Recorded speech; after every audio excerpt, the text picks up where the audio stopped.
안녕하세요. 자, 오늘은 아주 특별한 시대로 한번 떠나볼까 합니다. 한반도라는 하나의 하늘 아래 전혀 다른 두 개의 강력한 나라가 존재했던 시대, 바로 남부국 시대 이야기인데요. 자, 여러분, 토일이라고 하면 보통 어떤 생각이 드세요? 아, 이제 모든 게 끝났구나. 하나의 나라가 되었구나. 뭐 해피엔딩이구나. 보통 이렇게 생각하기 쉽잖아요. 근데요, 과연 그게 진짜 이야기의 끝이었을까요? 여기서부터가 진짜 흥미로운 질문이 시작되는 겁니다. 정답은 아니었습니다. 정말 놀랍게도 말이죠. 남쪽에서 신라가 통일했다 하고 축배를 드는 동안 저기 북쪽에서는 잊혀졌던 고구려의 후예들이 다시 뭉쳐서 엄청나게 강력한 또 하나의 왕국, 바로 발해를 세웁니다. 와, 진짜 말 그대로 한 지붕 아래 두 가족, 남쪽의 통일 신라와 북쪽의 발해가 공존하는 남북국 시대가 막을 올린 거죠. 자, 그럼 먼저 남쪽 이야기부터 시작해볼까요? 통일신라. 이 나라가 어떻게 그렇게 강력한 왕중심의 나라, 그러니까 우리가 흔히 말하는 중앙 집권 국가로 거듭날 수 있었는지 그 비밀을 한번 파헤쳐보겠습니다. 그 황금기의 한가운데 바로 이 사람이 있었습니다. 권력의 설계자, 신문왕. 이야, 이 왕이 진짜 대단한 인물이에요. 그의 엄청난 개혁 드라이브가 신라라는 나라를 완전히 뜯어 고쳤고 왕의 힘을 그 누구도 감히 넘볼 수 없는 수준으로 끌어올렸거든요.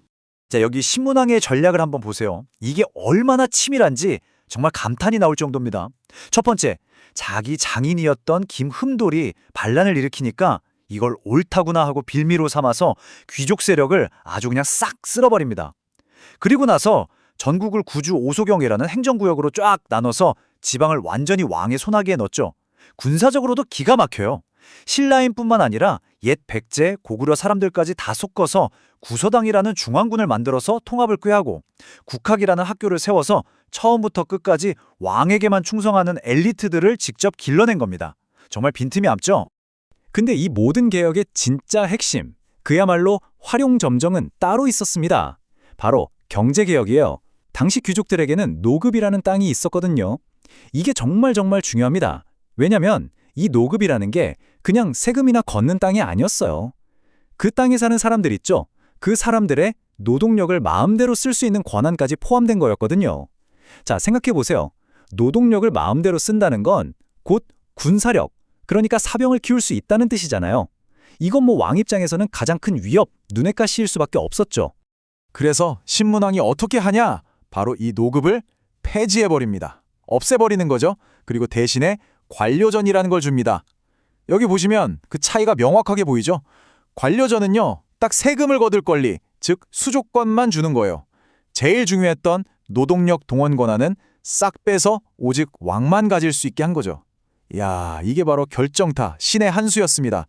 귀족들의 군사적인 힘의 원천을 완전히 뿌리 뽑아버리고 왕권을 그야말로 철옹성처럼 만든 겁니다. 하지만 영원한 권력은 없는 법이죠. 신문왕이 그렇게 단단하게 쌓아 올렸던 그 강력한 왕권도요, 그가 죽고 나자 서서히, 아주 서서히 무너지기 시작합니다. 이제 신라의 이야기는 빛나는 황금기에서 혼돈과 쇠락의 시대로 접어들게 됩니다. 자, 이 숫자 20. 이게 과연 뭘 의미하는 숫자일까요? 바로 150년이라는 사실 역사적으로 그렇게 길지 않은 시간 동안 신라의 왕이 무려 20번이나 바뀌었다는 뜻입니다. 한번 계산해 보세요. 왕 한 명당 평균 7년 조금 넘게 있었다는 거잖아요. 이게 얼마나 피비린내 나는 왕위 다툼이 계속됐는지를 단적으로 보여주는 숫자죠. 정말 끔찍한 혼란기였던 겁니다. 이런 혼란의 소용돌이 속에서요, 당연히 새로운 세력들이 등장하기 시작합니다. 먼저 경덕왕 때, 이건 왜 그랬는지 모르겠는데 귀족들의 힘의 원천이었던 노급을 다시 부활시킵니다. 귀족들이 다시 힘을 갖게 된 거죠. 중앙정부가 이러고 있으니 당연히 지방 통제는 안 되고 세금은 점점 가혹해지고 결국 진성여왕 때가 되면 백성들이 못 살겠다 하고 들고 일어납니다. 원종, 애노에난 같은 농민 봉기가 터져 나오는 거죠. 바로 이 틈을 비집고 지방에서는 군사력과 돈을 가진 새로운 지배자, 호족이 등장하고요. 또 신분제도의 벽에 가로막혀 좌절했던 똑똑한 지식인들, 바로 육두품이 이 호족들과 손을 잡고 신라 정부의 등을 돌리게 되는 겁니다. 이 육두품의 좌절과 분노를 상징하는 인물이 바로 최치원입니다. 당나라에 유학 가서 천재 소리를 들었던 정말 대단한 인재였어요. 그런데 신라로 돌아와 보니 이 골품제라는 넘을 수 없는 신분의 벽이 딱 가로막고 있는 거죠. 그가 나라를 살리겠다고 올린 개혁안 시무 10여 조는 귀족들이 어딜 감히 하면서 그냥 묵살해버립니다. 이건 뭐 신라가 이제 스스로를 치유할 능력을 완전히 상실했다는 걸 보여주는 아주 상징적인 사건이었어요. 자, 이렇게 신라가 남쪽에서 혼란에 빠져 허우적거리고 있을 때 과연 북쪽에서는 무슨 일이 벌어지고 있었을까요? 이제 시선을 위로, 저 북방의 대제국 고구려의 후예인 발해로 한번 옮겨보겠습니다. 발해의 역사의 핵심을 알려면 딱 이 세 명의 왕만 기억하시면 됩니다. 아주 쉽고 명확해요. 핵심은 바로 독자적인 연호 사용이랑 당나라에 대한 태도 변화입니다. 자, 이대 무왕, 싸울 무자를 쓰죠? 이름처럼 아주 공격적이에요. 인안이라는 연호를 쓰면서 당나라랑 엄청나게 싸웁니다. 심지어 먼저 당나라의 산동반도를 공격할 정도로 깡이 대단했죠.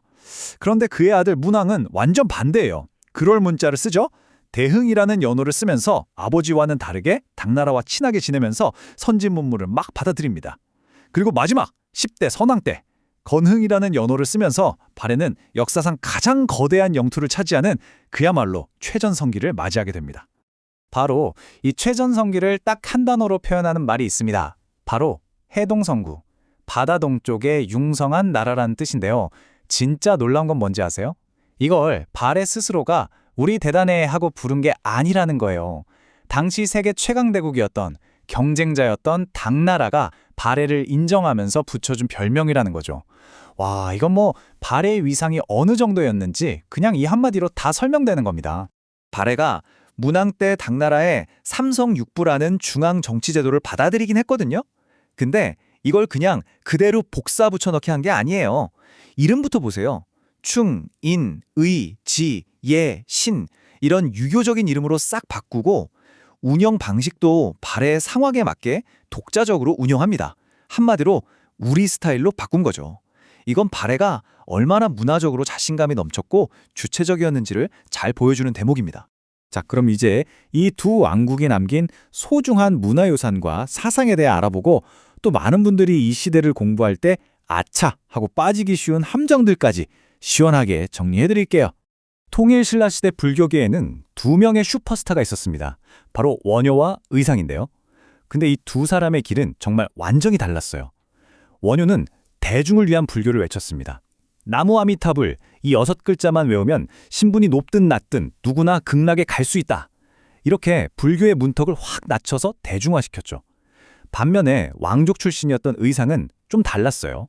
화엄사상이라는 걸 통해서 이 세상 모든 것은 결국 하나로 연결되어 있다. 그러니까 왕을 중심으로 다 같이 뭉쳐야 한다.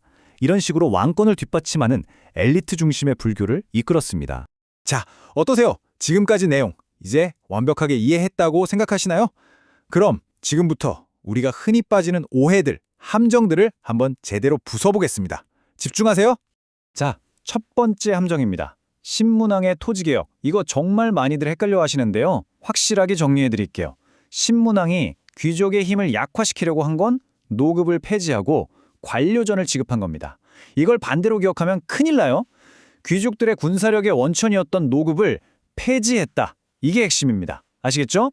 두 번째 함정, 발해왕들 헷갈리기. 자, 순서대로 다시 한번 정리해 볼게요. 1번 타자, 무왕. 당나라랑 싸웠죠. 산동반도 공격. 2번 타자, 문왕. 당나라랑 친하게 지냈죠. 삼성육부 수용. 3번 타자, 선왕. 최전성기, 해동성국. 이 세 왕의 캐릭터랑 업적을 딱딱 연결해서 기억하셔야 합니다. 자, 그리고 마지막 함정입니다. 발해의 삼성육부. 이거 어디 거 보고 만들었냐? 바로 당나라입니다. 가끔 시대가 한참 뒤인 고려란 헷갈리시는 분들이 있는데 절대 아니에요. 당나라 제도를 모델로 삼았고 그냥 따라한 게 아니라 우리 스타일로 독자적으로 운영했다. 이 두 가지를 꼭 세트로 기억해 주세요. 하나의 반도, 두 개의 왕국. 각자의 방식으로 찬란한 전성기를 누렸고 또 쇠락의 길을 걸었던 신라와 발해. 참 오늘날의 우리에게 많은 생각을 하게 만드는 역사인 것 같습니다. 여러분은 이 두 왕국이 남긴 유산 중에서 과연 어느 쪽이 오늘날 우리에게 더 큰 의미를 갖는다고 생각하시나요? 여러분의 생각이 궁금합니다. 자유롭게 이야기 나눠주세요.